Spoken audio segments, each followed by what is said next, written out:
Welcome back, social media family. This is another episode of Recovery Talk brought to you guys by Pro Recovery Power. I haven't been on going live in the last couple weeks. I was in Hawaii for my mom's service. I was there for a couple weeks. I never was able to go live May 1st because the service was on May 1st. And then May 8th, I was actually sharing my story in my hometown where I'm from in Waimea. So I never went live there either. But I'm back. I'm back in California now. We're continue to go live. And, I want to talk about Pro Recovery Power for a second. Because when I was back home, a lot of people, I was getting questions, and I'm sure other people out there have had questions like, what is Pro Recovery Power? What are you guys? People get confused. You guys a clothing line? You go live, or what do you do? What are you? So I want to share the vision of Pro Recovery Power with everybody. So our vision is to reach the masses who suffer from alcohol and substance abuse, find their way out of darkness into the light, and recover from addiction.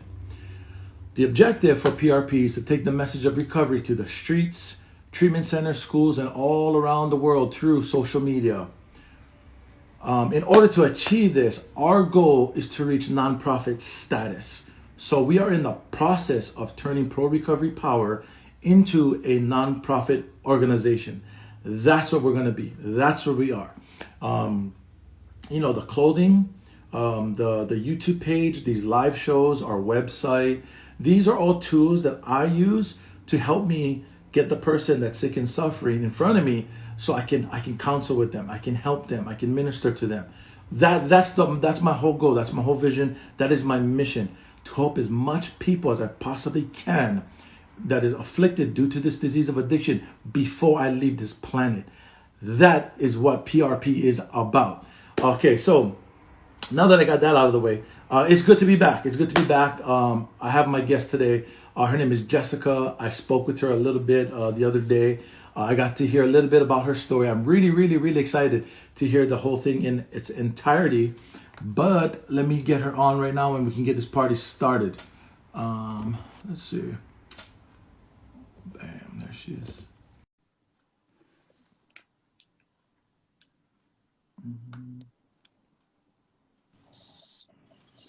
Oh, Hi. there you are. Hey, hey. How's it going? So Can you nice hear to me? finally see you. Yeah, I know. Okay, wait. Sorry, you got me now? Yes, Okay, cool. Yeah. So how are you doing? How are you? I'm doing well. It's a great Saturday so far. No Yeah, I know. hangover. So Yeah. Oh, cool. So yeah, this is, thank you so much for, agreeing to do this. I know we spoke briefly the other day, and I got sober in a 12-step program. Like, me personally, when I invite people to come on to share their story, like, I don't care how they got sober. It doesn't really matter necessarily to me, because like, if you once struggle with an addiction and you no longer do, the how you did it, some people might really want to know why. But like, like, what specifically, was it 12-step? Was it a therapy? What was it? That part really doesn't matter. Just, it inspires hope. And that's the message that I'm trying to communicate to people all around the world who can see this and view this through social media. But I really appreciate you, taking the time out of your day to tell us your story. I got to hear a little bit of it. I'm really excited to hear the whole thing. A lot of people are excited. I got a lot of messages about you. People like your friends too was messaging me, and everything. And like, I'm like, oh man, I'm so pumped. Like, I gotta keep myself calm, honestly. Like, I get very excited when anything recovery.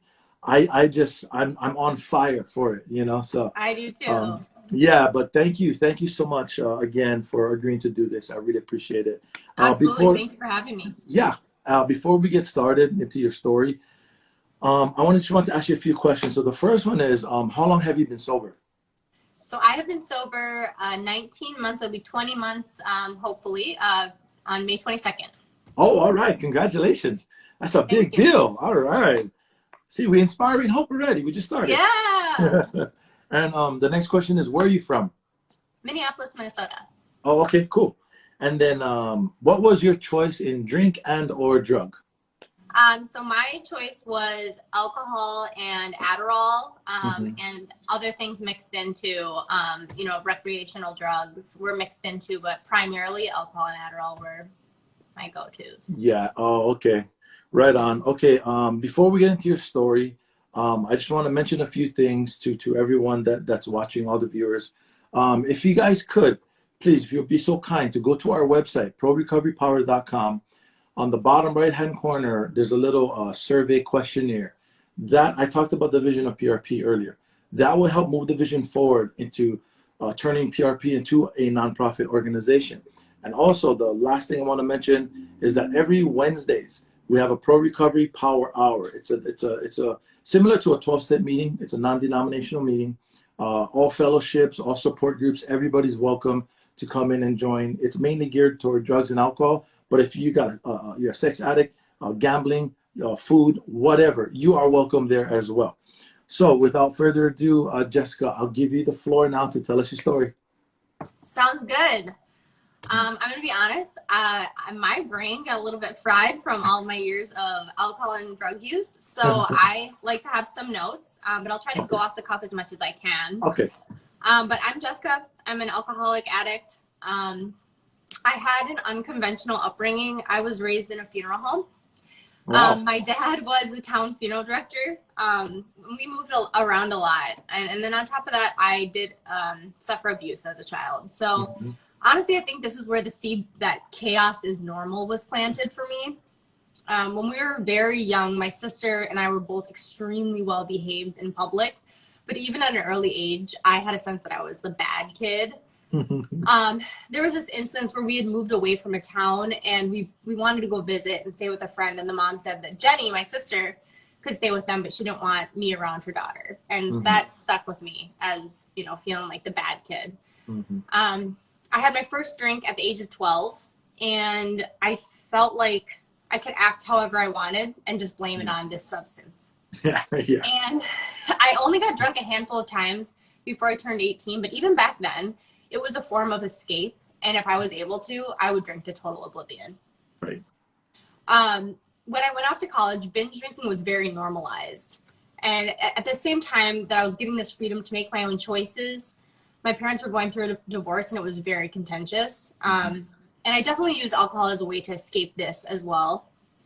At one point, I was so depressed after a night of drinking that I was hospitalized for suicidal ideation. And I think that's something that should be talked about more, the link between drinking and mental health. Yes. We can talk more on that later.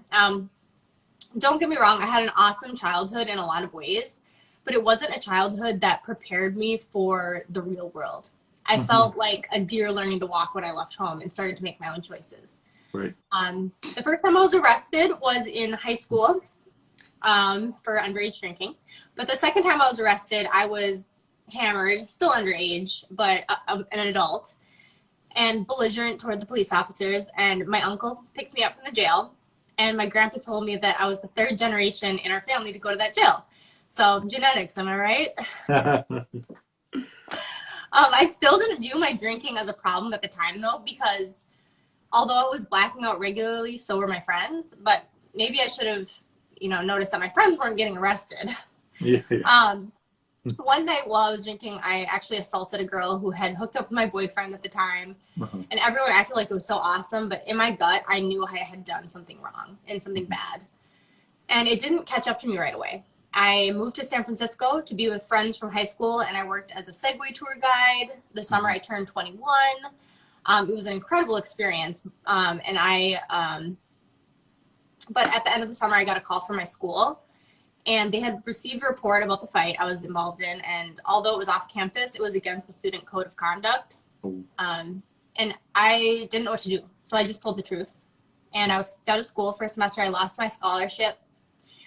And the only way for me to continue to go to school and earn credits was for me to go and live with my dad and attend a school near him. And this was not a good situation. I went into a pretty deep depression after this and ended up in the hospital for the second time for suicidal ideation, again, after a night of drinking. And I didn't even finish that semester. And then when I was allowed to come back to the university that had kicked me out, I was arrested for the assault. And I didn't even know there was a warrant out for me.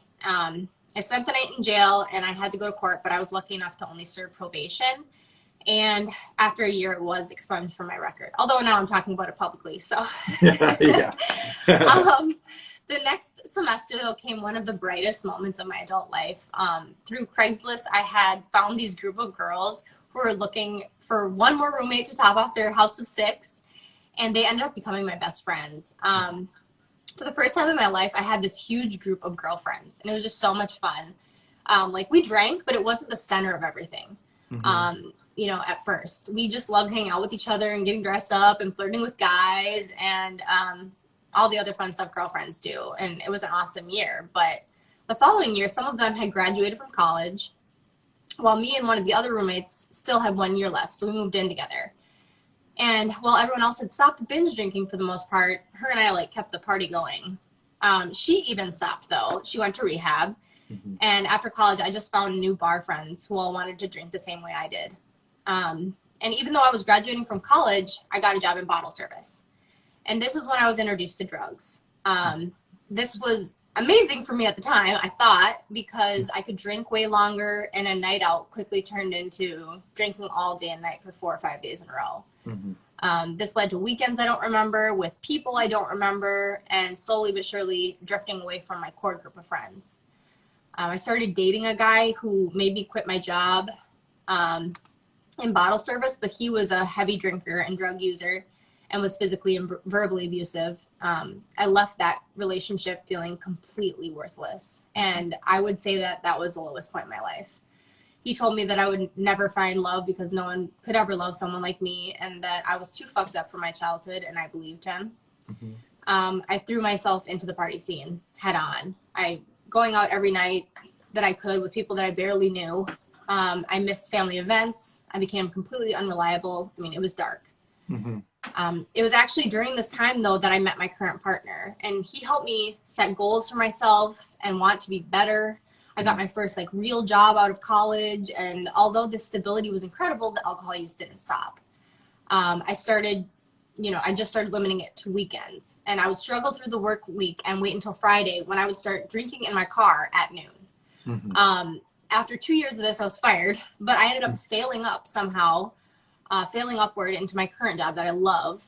I stopped going out, but I was still drinking and using heavily on the weekends, just mainly at home by myself.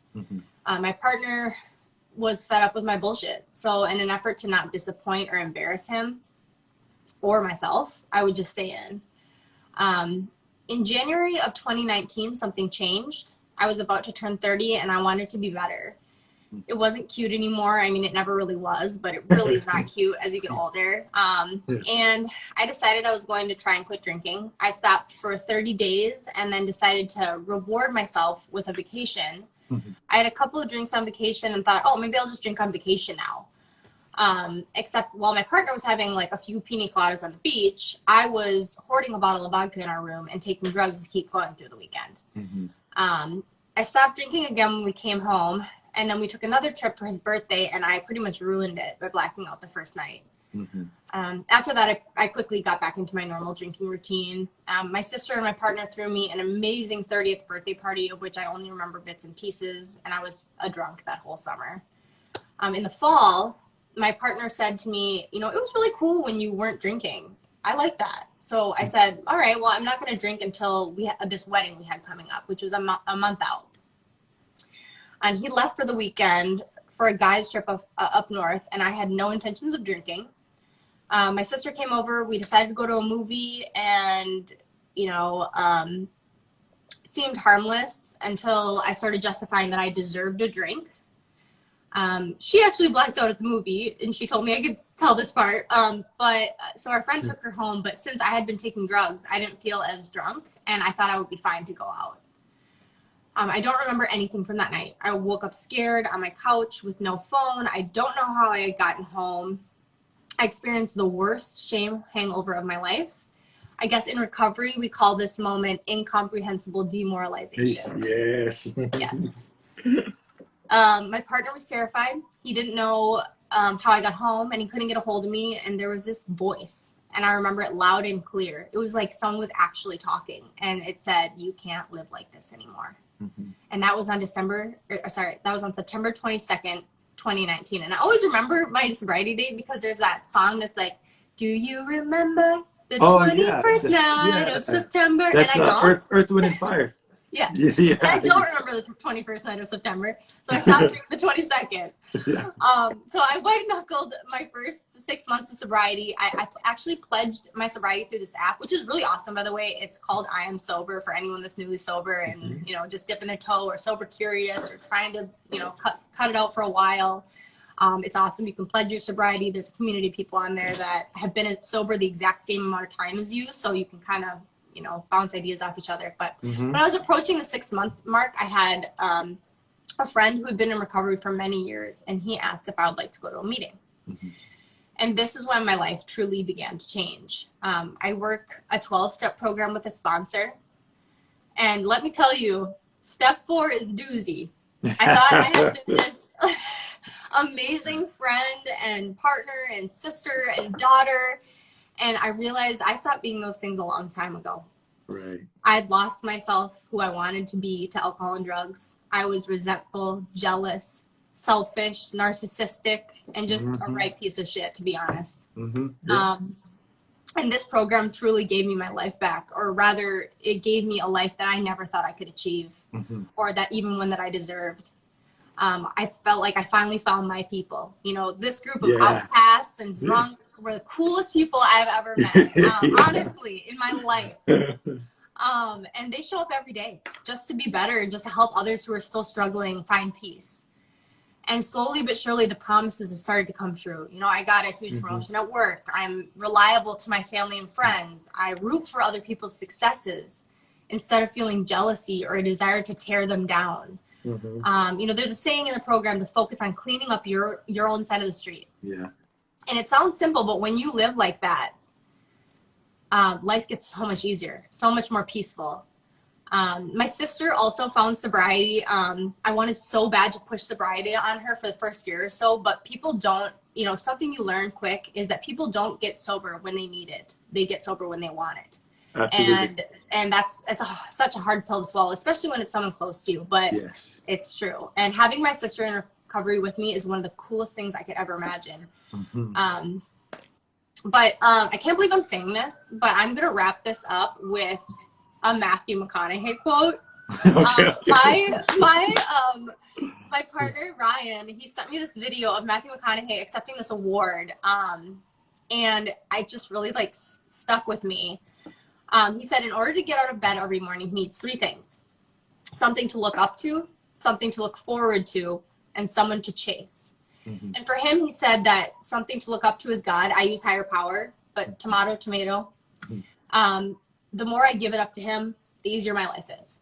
It's as plain and simple as that. And then there's something to look forward to. For me, that's spending time with my family and my partner, Ryan, and hoping to impact the lives of anyone who's still living in active addiction or struggling to get into recovery. And then the third one is someone to chase. And McConaughey said that for him, that was always himself in 10 years. And I like that. I want to continue to be better each day, not compared to anyone else, because we all know that comparison is the thief of joy, but better than the me before. And one day at a time, I'm so grateful to be sitting here with you today, approaching 20 months sober by the grace of God in an awesome program on May 22nd. Yeah. Oh, hey, thank you so much, man. That was awesome. It was very, man, you told your story very well. It's such maximum detail. I'm such a bullet point person, but I tried to not do long story short. I tried to do long story medium, because I don't want to go on and on. If there's if I can get everything I need to say in a shorter thing, I'm like, I want to chat with you and hear what you have to say. No, so. I mean, in my opinion, your story had a lot of depth and weight. It was very from what you used to be like and what happened to you, what you're like today. I mean, it's just amazing. I just get so inspired by hearing other people's story. And I think it'll be like that for me the rest of my life, no matter how much time I've been sober, no matter, I don't know. That's just something I just enjoy. This is literally, because all you need is one person to have a meeting, 2 people. This is technically a meeting it's happening right now, technically. So it's like being in a meeting as well, and learning, I have learned stuff from people that have had way less time than me. I mean, absolutely. it sounds like, we did talk about it. We pretty much same fellowship or same book anyway. And, in that it talks about how, the three essentials is honesty, willingness, and open-mindedness. I never realized how narrow my mind was. I was positive my mind was very wide open, but it Totally. wasn't. It wasn't. No. You said a bunch of things in there that I see I could definitely relate to. I remember thinking to myself, man, I'm so happy I learned this early on in the rooms, because somebody told me, no, they didn't tell me. They yelled it out in a meeting as the meeting is going on. And it was not a cross-dog meeting. They said, hey, focus on the similarities, not the differences. So, you being a woman, me being a man, I'm from Hawaii, you're from Minnesota. Like, that's a lot of differences. I can miss the similarities and possible ways of, like the light bulb can come on by something you said. And that has happened to me a lot since I've been in recovery, since I've been sober. Let's see, a couple things I wrote down as you were sharing. You talked about, your guy out of town on a boys trip, and you with your sister. Hey, congratulations to your sister, by the way. I seen that post. I was She's like, oh, awesome. I got to get her on with me live too. You do. You need her. Yeah. She's great. Yeah. That's so awesome, man. That's great. Like, my brother and sister, they're not alcoholics. My brother, he drinks on the weekends. My sister doesn't even drink. But I mean, I can imagine how cool that is. Your sibling, because it's like, it's such a different life, and there's accountability there, support. Oh man, I'm so happy for you. I love it. But so you mentioned that, your guy was out of town on a guy's trip, and you were with your sister. You guys went to the movies. The thing that caught my attention is that you said you had no intention of drinking. No. And that's usually how it happens. I have no intention of drinking, no intention of using drugs. But then suddenly the thought will come, and it sounds like a good idea all of a sudden. Yep. It's amazing. Like, they say, like, your addiction is doing push-ups, in the corner while you're, and then as soon as you let your guard down, it is there bigger and stronger than ever. And yes, it's totally true. And that's the absolute truth. I believe, for me anyway, like, if there's one little crack you leave open, it'll squeeze its way in there and try to blow the whole door open. That's why I was explaining this to somebody the other day. We were talking about recovery, and I was talking to this person about, because a lot of people have told me that, wow, you're healed of this, you're healed, and I understand. So this is just the other day I was talking to somebody about this, and I said, see, look, for me, the drugs and the alcohol, it was just a symptom of the problem. To me, not drinking, not using, that's the smallest part of the blessing. Of course, yeah, I believe God can heal me of that. But the real problem I have is my thinking. Like, God cannot heal me of getting angry. This is all emotions he gave me, kind of thing. So that's why I explained that, we have a daily reprieve contingent on the maintenance of our spiritual condition. It's about growing along spiritual lines. And, how I always like to explain recovery to somebody is, it's like walking up a down escalator. Like, if you stop, you're going to end up right back where you were. That's such a good one. Yeah. I'm very visual, person. Totally. And like, somewhere along the line, see, there's in the beginning, for maybe a first, I don't know, it depends on the person. For me, like, in the very beginning, the first 1-2 years, maybe, it was a lot of hard work. But somewhere along the line, it stopped being hard work, and it just became a way of life. It's just, that life, like you said, you didn't get back your old life. You got a new life. Like, that life, it's just a way of life now, kind of thing. It's just amazing, though. Absolutely. Yeah. Okay, let's see. What else did I write down? Oh, okay, yeah. You talked about this. We'll probably talk about this for a little while. So you talked about that fourth step. And, I remember being new, like, even approaching my fourth step, or not even, I was at the first, second, and people would talk about it. So, like, half the room will talk about how much they're afraid of the fourth step. The other half of the room will talk about how much freedom they got. When I heard that, I just focused on all the people talking about how free they got. I didn't, entertain the thought of I'm going to be afraid, because that will stop me. See, somebody taught me that it's okay to feel fear. That's okay. That's normal. However, when you become fearful, then that will stop you dead in your tracks, and you won't start moving forward. You start moving backwards. And I can see. And if I thinking back, looking at all the people that were afraid, I mean, they didn't look too happy. All the people who got freedom out of it, they're hugging it. You know, it's like, so to me, I was like, okay, I'll focus on these people over here and talk to them and pick their brain. So I'm going to share with you a little bit about my experience with my fourth step, because as you know, please do. Even other people who may not be in recovery that are viewing. So in the fourth step is we made a searching and fearless moral inventory of ourselves. First of all, that has nothing to do with drugs and alcohol. If you read all 12 steps, the only thing that they mention drug or alcohol is in the first step. All 11 steps has absolutely nothing to do with drugs and alcohol, because that's not even the problem. So, you know, any like business that doesn't take regular inventory usually goes broke. It usually goes broke. Same thing with us human beings. So, you know, there's 3 different inventories. I went through a resentment inventory, a fear inventory, and a sex inventory. So, you know, after I completed all of it, I just kind of sum it up, because I could talk about it for like an hour. Trust me, I know. Yeah. So the resentment one, was no problem.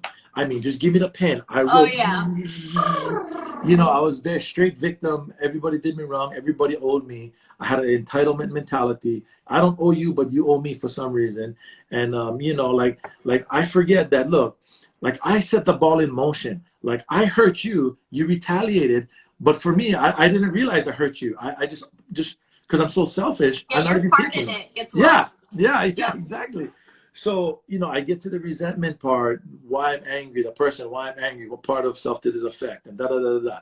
And then just up to that point, it looks so justifiable on paper. It's just like, yes, do you see? Look, checking out my sponsor. See, can't you see I'm a victim? You know? And then that last part is, wait, what was your part in it? Whether it was 1% or 99%, I had a part to play in every single one of my resentments.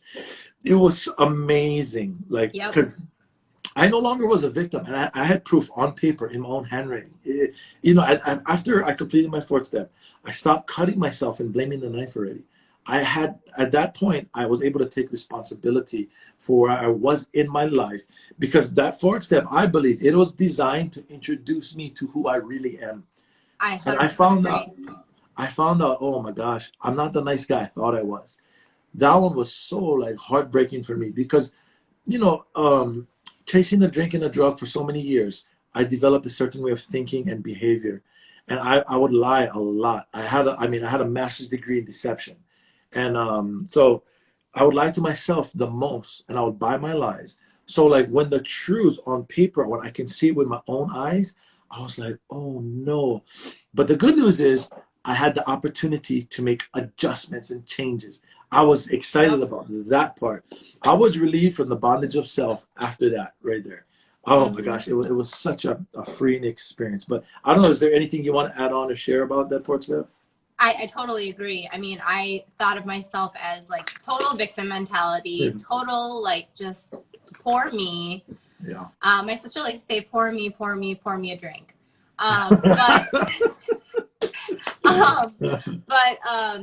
Once I got to my part and everything, I said, wow, I wasn't that good friend, that good daughter, that good, I reframed a lot of it in my mind and said, wow, this isn't, it wasn't like, wow, I feel awful after this. It was like, wow, this is an opportunity for me to be better.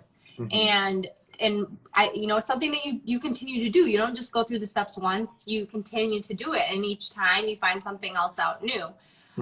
But yeah, the fourth step for me was a game changer. I put it off for so long, was terrified. Just like you said, there are the people that were terrified and the people that they're free. And then I did it in like, a couple hours, primarily, and then once I did it and I did the fifth step with my sponsor, it was like, oh, okay, well, wow, what a huge burden off my shoulders. But yeah, like you said, I did the same thing. Who am I resentful at? What was the situation? And, what effect did it have? And then what was my part in it? And wow, if I didn't have a part in it, every single one of them. And so, yeah, it was huge. It was a huge wake-up call. And it was also, like you said, an opportunity to recognize these things and look at people a different way. Like, not everyone's out to get you. And actually, the world doesn't revolve around you. They're not even thinking about you most of the time. Yeah, exactly. So these voices in your head saying they're all plotting against me are not right. And, you know, a lot of this shit you caused. So goes back to cleaning up your side of the street. Totally, on the fourth step, you know, keeping your side of the street clean. That's all you can do. And if you're doing that, you're really not worried about anyone else anyway. Yeah, I mean, exactly. in a negative way. Yeah, I was just talking to one of the guys I work with that I'm taking through the steps. And, you know, we're talking about that because he's talking about the amends process. You know, we're talking about that. And, you know, he started to realize, you know, when we first started doing this dance, he thought it was just going to be about drugs and alcohol. Yeah. Yeah. Like, if that was the real problem, that's all we would talk about. You know, that would be it. And, you know, like, I remember he was asking me, you know, basically like, oh, so wait, do I have to go and confront these women that I like, you know, maybe had sex with or that I hurt or what? And I'm like, well, how free do you want to be, bro? You know, like, that's not up to me. That's up to you, you know, kind of thing. And it's scary. You know, I remember one of my, not resentments, but my amends was to an ex-girlfriend. And on purpose, I put her off on purpose. She's from Canada. She lives in Canada. And I was so afraid of making this amends to her. I was excited to make the amends, but the fear overpowered it. And you don't know how they're going to react. Yes. And that's what, but see, the thing is, I wasn't going to physically see her. It was going to be through an email or something, you know what I mean? And like, even just that, I was so afraid of doing that. You know, and then she apparently seen me on social media and she's seen my life, and I'm married, I got kids, I'm sober and stuff. And she wrote me a very, very long email, like it was like a book. It could fit in a book. And you know, everything that she wrote about me was true. Everything. She never lied about nothing. And I responded back to her. Honestly, in a way, I was relieved that she reached out to me first, because I'm like, okay, the door's open. Whew. Let's go. Let's do this, you know. And I owned everything that I did. And I apologized, and everything. I did everything, the whole process of the amends. And I'm sure that just floored her by her response back to me, you know. And she just, I mean, I remember her asking me like, well, what took you so long? And I told her the truth. I told her I was afraid to face you. That's exactly, you know, why. That's not an excuse. That's why I put it off for so long, you know. And you know, this is the amazing thing. I made the amends to her. Everything is, and I believe, you know, like you said, I kept my side of the street clean. Mm-hmm. Everything is okay now.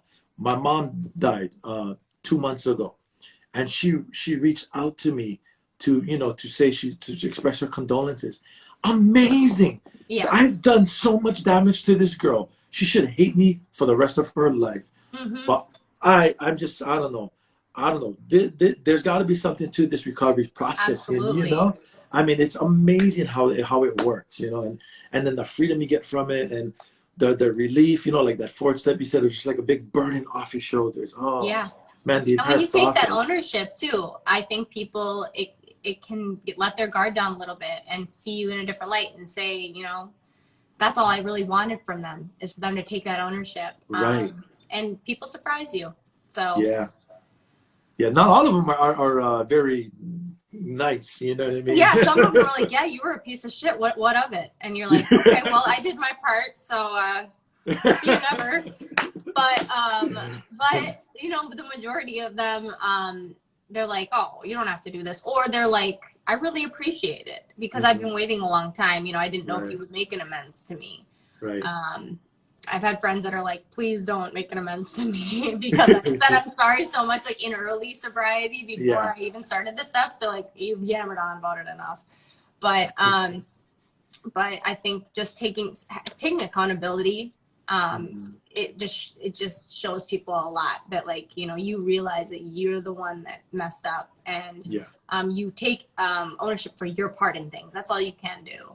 Absolutely. Take the ownership of your part in whatever happened. And you'd be surprised at how a lot of people, especially people that are close to you, react. Because most of the time when you have these close relationships, people with people that you're currently, you know, friends or family with, they want to keep that alive, you know. So Yeah, absolutely. Forgiveness is a huge blessing. And Yeah. I'm lucky to have received it from much of my family and friends. So, Absolutely. And once again, that's all back to the program. So, You know, there was something else you mentioned about, because I was like you, I could not do this active in addiction you mentioned. I don't know if this is exactly what you said, but I wrote down, you know, like today, like we can celebrate other people's successes. yes. I could not do that. Because naturally I'm very competitive. I like to compete, but I love to win. So, you know, like, I wasn't able, because, you know, the envy, the jealousy, you know, and I wasn't, but I know, I realized and I learned a part of being successful is the ability to celebrate somebody else's success.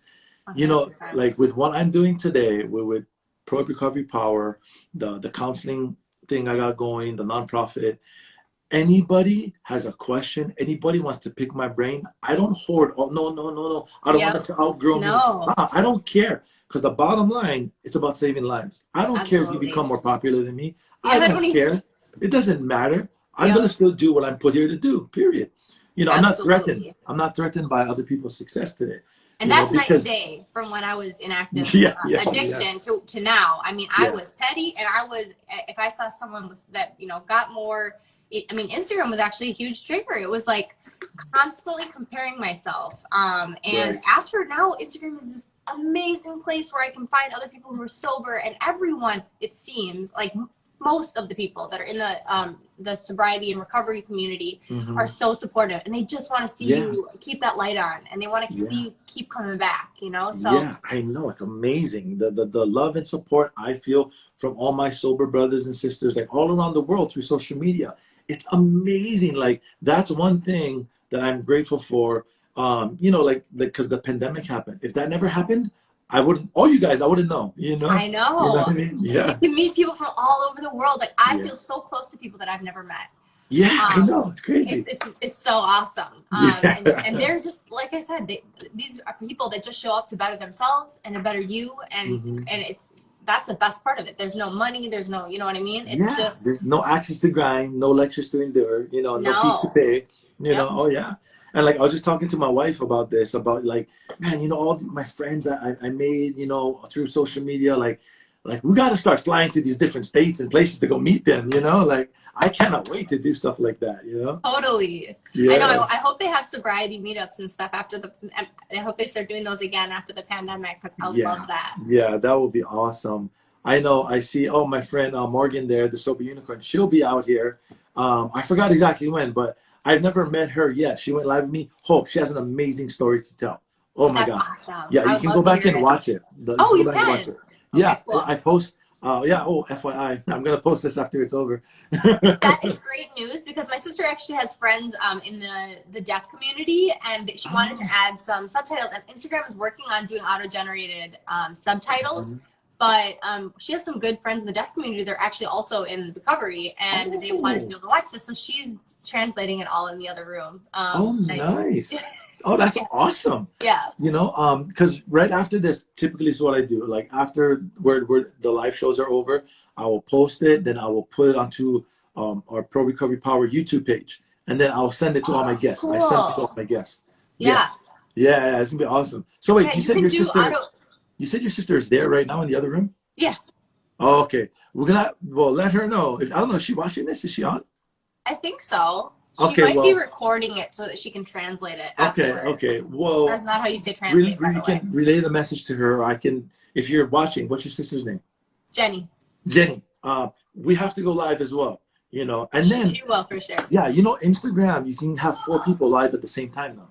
You know. Oh, you can. Yeah. So like me and then 3 other people. Like I've done it before, and I'll try to do that once a month. You know, get 3 other people on with me, and just, you know, all things recovery. You know, things like that. It's right so cool. On. Jenny, come say hi if you want.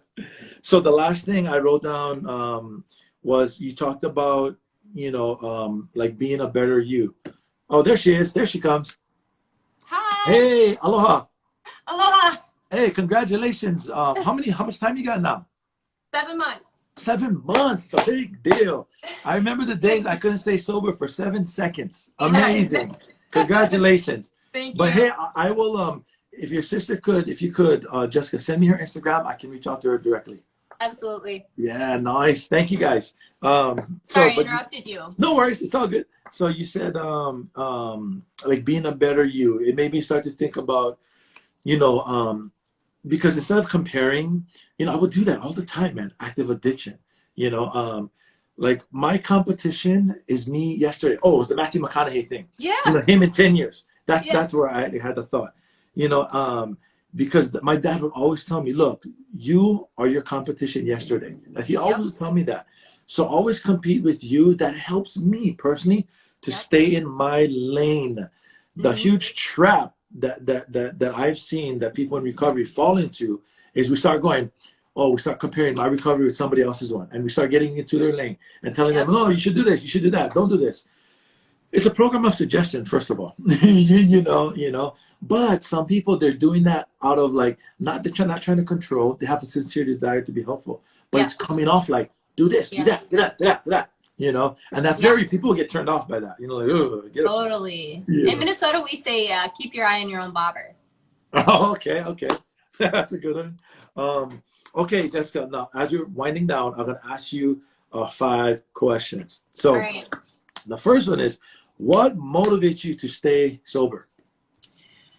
I don't want to lose. I have too much to lose now. I've got this little baby. She's my little daughter. I have a relationship with my niece. My niece has never remembered seeing me drunk. And that is a huge blessing. You know, I'm finally like someone people can rely on or reach out to. And I was never someone that I thought people would look up to. And so when people reach out to me for advice, it's like such a huge compliment because I never thought I could be someone that anyone would want advice from. And so that, I never want to lose that. Yes. You know, I can totally relate. You know, you mentioned that a few times since you've been talking. You mentioned the word reliable. I mean, I am reliable today. I was so unreliable. That was bad. Like, that's not even the right word. It was beyond unreliable. Oh, yeah. You know, it's like, crazy. I think they called me a flake. Like, I think they were like, Jessica is a flake. Like, flake on everything. Yeah. Okay, the next question is, what was it like white knuckling it versus being in recovery? So white knuckling it, you are just saying, I can do this. I can do this on my own. I'm going to pledge it to myself every day. And that app was the only thing holding me accountable. Right. When I decided I was going to share my story with other people, and I had a meeting that I was going to, and people were expecting me to show up at that meeting. And not only that, but they were willing to help me. And I had a sponsor there. It made a huge difference for me. And I know everyone's path to recovery is different. But for me, I need the program to stay sober. I need that accountability. I need the constant hearing other people's stories. Like you said, whenever I hear someone else's story, it's like I get something out of it every time, no matter who it is. And I've heard some incredible stories.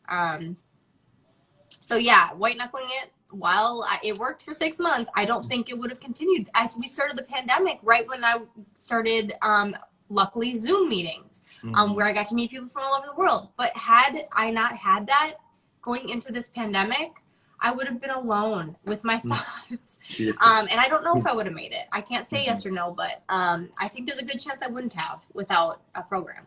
Right. Okay, cool. Awesome. Okay, next question is, so what's your favorite non-drinking activities? So basically, I like to do everything that I hated doing when I was drinking. Like anything outside. I like doing stuff outside. Like anything that doesn't revolve around drinking, now I like to do. But I love taking my dog for walks. I like to golf. I love singing with my sister. That's like one of my huge passions in life is singing with her.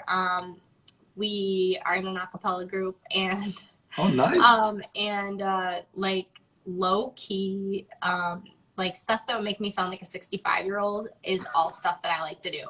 That I would have been like, who likes to do that when I was drinking? But now I'm like, this is such a, I don't have chaos anymore. Maybe it's not exciting. Maybe it's what some people would call boring, but this is like great for me because it is, homeostasis. And it is every day but I can get a little bit better instead of it just being a constant roller coaster of, trying to keep up.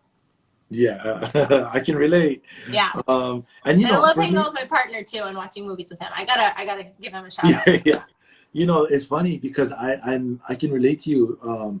Like a lot of things that I never used to like to do, or I was too busy to do because I was drinking, or I was high or something. Like I can have it's so much fun. Like doing things even when I was drunk or high. Like I was thinking, man, how am I gonna still have fun doing these things? Like going to the beach, like Oh yeah. camping. Oh Even yeah. going shopping or something. Like things like that. Like going to a family gathering. Like Yes. but it's so much fun actually. Yeah. I When remember you get everything. through that first vacation sober is huge.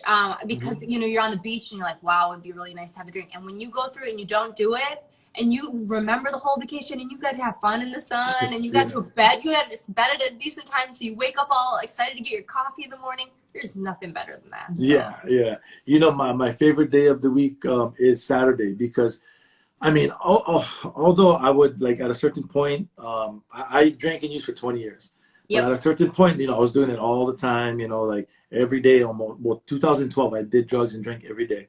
Yeah. But, Saturdays, I like to say it's my favorite day because when I wake up on Saturday morning, I can remember everything I did Friday night.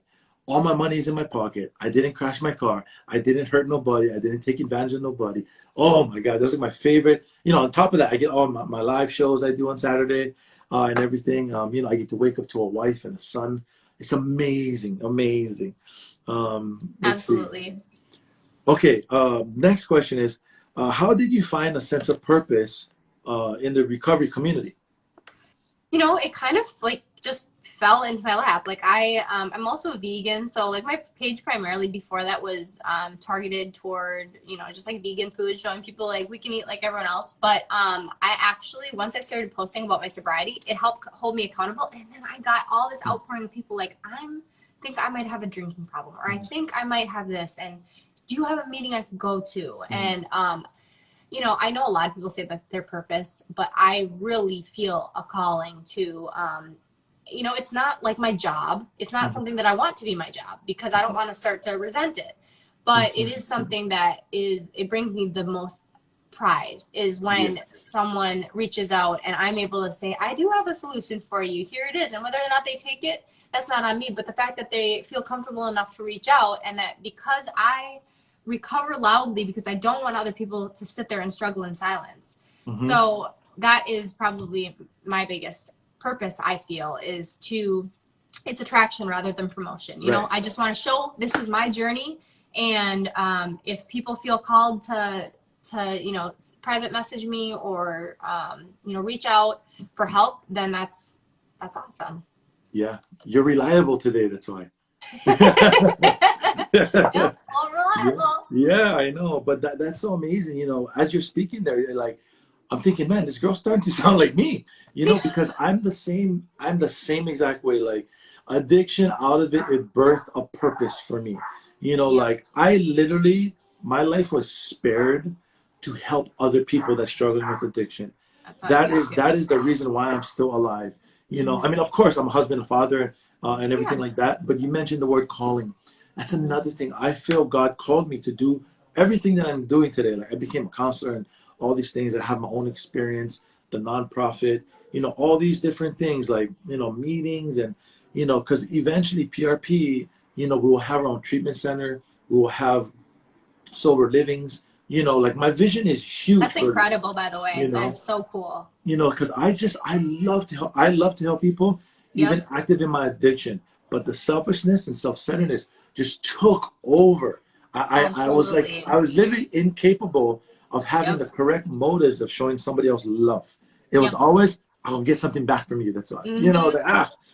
But now that's not Yep, present in me right now. I can give, be genuine, be give from my heart. I never used to do that. I would pretend like I would project that's what it was, but it wasn't. My motives was totally wrong. And then this is the last question I'll ask you. Um, what would you say to encourage somebody trying to get sober or to the newcomer?